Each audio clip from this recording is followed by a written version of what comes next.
Prinsip titrasi argentometri yaitu melibatkan pembentukan endapan dari garam yang tidak larut antara titrat dengan analit.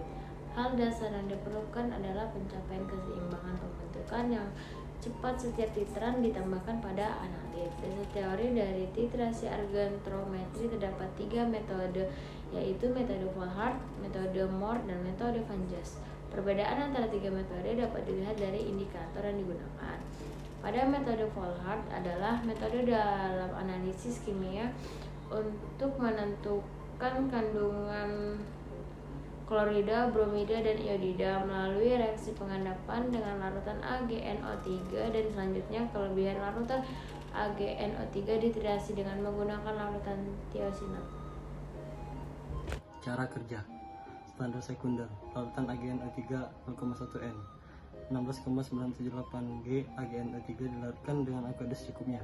Dicukupkan volume sampai 1000 ml, kemudian dikocok homogen. Standar sekunder larutan NaCl 0,1 N 5,8 G NaCl dilarutkan dengan aqueous hingga volume 1000 ml, kemudian dikocok homogen. Indikator K2CrO4 5 gram K2CrO4 dilarutkan dalam 1000 ml air suling, kemudian dikocok homogen.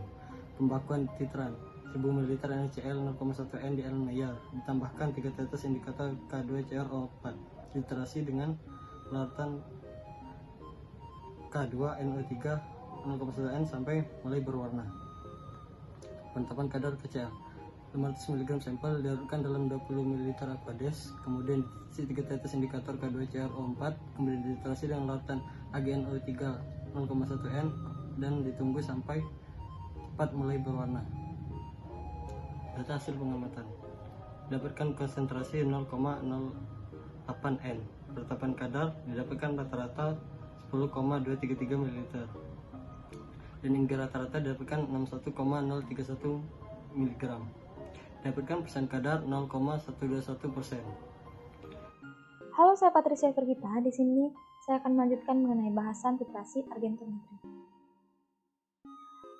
Pada percobaan dilakukan penetapan kadar ion klorin dengan titrasi argentometri menggunakan metode Mohr, dan sampel berupa larutan kalium klorida dengan larutan baku berupa larutan perak nitrat yang distandarisasi dengan larutan natrium klorida.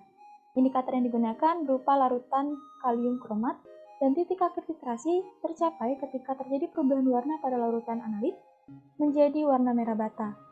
Kemudian reaksi standarisasi diawali dengan pembuatan larutan dari padatan perak nitrat, padatan natrium klorida, dan padatan kalium kromat yang dilarutkan dengan air membentuk suatu larutan perak nitrat, larutan natrium klorida, dan larutan kalium kromat. Reaksi standarisasi dimulai dari larutan baku perak nitrat. Reaksi dengan larutan natrium klorida membentuk suatu endapan putih perak klorida dan larutan natrium nitrat. Kelebihan dari larutan perak nitrat ini akan bereaksi dengan indikator membentuk suatu endapan merah bata perak kromat seperti pada gambar di samping dan larutan kalium nitrat. Kemudian reaksi penetapan kadarnya dilakukan dengan pembuatan larutan kalium klorida sebagai sampelnya yang akan bereaksi dengan larutan baku perak nitrat membentuk suatu endapan putih perak klorida dan larutan kalium nitrat.